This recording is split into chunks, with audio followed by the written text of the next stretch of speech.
Hi, I'm James Dunn. Welcome to the Inside Network.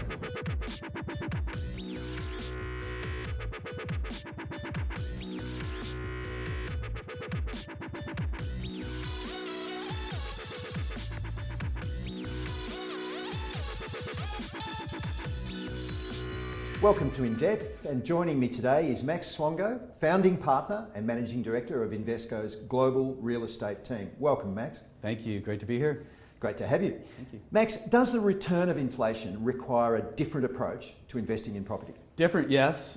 Historically, inflation has been a great leading indicator for property. Property has historically done very well in inflationary times, and in fact, the higher the rate of inflation, the better the performance of real estate, historically speaking.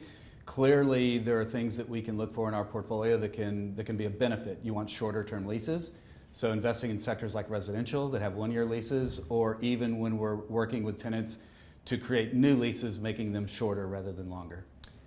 What impact will rising interest rates have on your portfolios? I know it's global and different markets have different characteristics, but Sure. Really, what is the overall impact? Well, big picture, one of the best leading indicators for strong real estate, for strong property performance has been rising interest rates.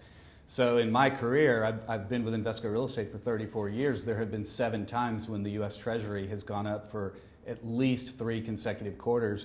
The last 6 of those 7 times, cap rates on property have actually gone down.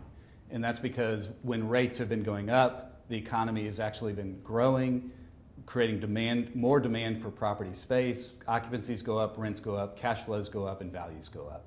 Has the COVID pandemic altered the fundamentals for the office sector permanently? This idea that we were all going to work from home, which we did do, but are we all going to come back to the office, holus bolus? We are coming back to the office. Every city, every country, every city is a little bit different. Obviously, Tokyo is different than Melbourne, is different than New York and Dallas. And all the pandemic did was accelerate trends that were already happening. We were developing technology that would allow us to be more flexible in our work environments, and we've always had a level of flexibility. Most companies have had some flexibility in their work habits, whether they're working from home or from the office or wherever. That will continue, but I do see that more and more companies are coming back. They're recognizing that they're better together. And they've got to collaborate, they've got to IQ compound, they've got to mentor their young people. Even young people don't want to be in an office where the senior people aren't. They want to be able to network with those people and learn from those people. And so the best company to attract and retain the best talent, you've got to be in the office.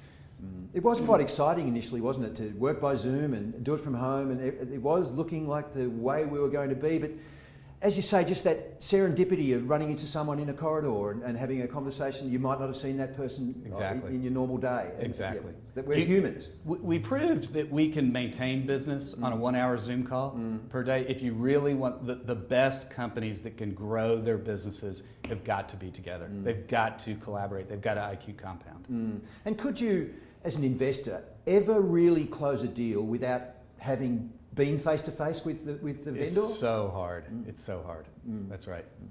What about the shopping centre mall debate? A lot of belief that those assets have been permanently harmed by that quite amazing factor that came into their world, where had anyone ever really thought, what would happen if people aren't allowed to go to these places?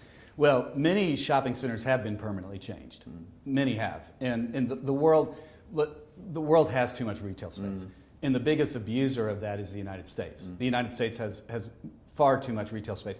Again, the pandemic just accelerated a trend that was already happening. We were already repurposing some of our retail space. It's just happening much more quickly now. Now, the interesting thing is the retail space that's left is outperforming significantly.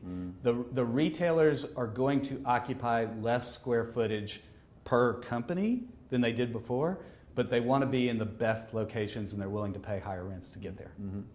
What about in office, for example? Is the definition of a prime property changing from the beautifully built and designed glass and steel skyscraper on Fifth Avenue, New York, to a more funky place where people want to work? Yeah, of course. I walked into this beautiful office and said, this is the future of office. This is a 100-year-old brick and beam building with tall ceilings and beautiful windows in a cool neighborhood surrounded by, you could probably walk to 100 restaurants in Melbourne from here, right? It's not different in any city around the world. New York, we sold Midtown Manhattan back in 2015 and we bought Chelsea. Lower Manhattan is where the growing technology companies want to be. So there is a bit of that trend for sure. This question, last question, I imagine this has been really exciting for a property veteran, that the new niches that have emerged, for example, logistics property, data centres, what new emerging property sectors have you really excited? Yeah, I'd say top of the list, and of the obviously logistics is everybody's favorite sector today for obvious reasons. Residential is probably a close second today. The residential properties are doing very well. The interesting thing is, the emerging part of the residential sector that's most interesting to us is single-family rentals. So we have now developed and owned technology that allows us to buy large-scale portfolios of single-family rental properties at interesting cap rates relative to what a traditional multifamily would be. And I think that if we look back to when we started our business in the 1980s, most of multifamily properties were individually owned by wealthy families. That's what the single-family rental market is today. I think that you'll see the institutionalization of single-family rental properties over the next decade. Thank you, Max. It's been a pleasure speaking with you. Great being here. Thank you.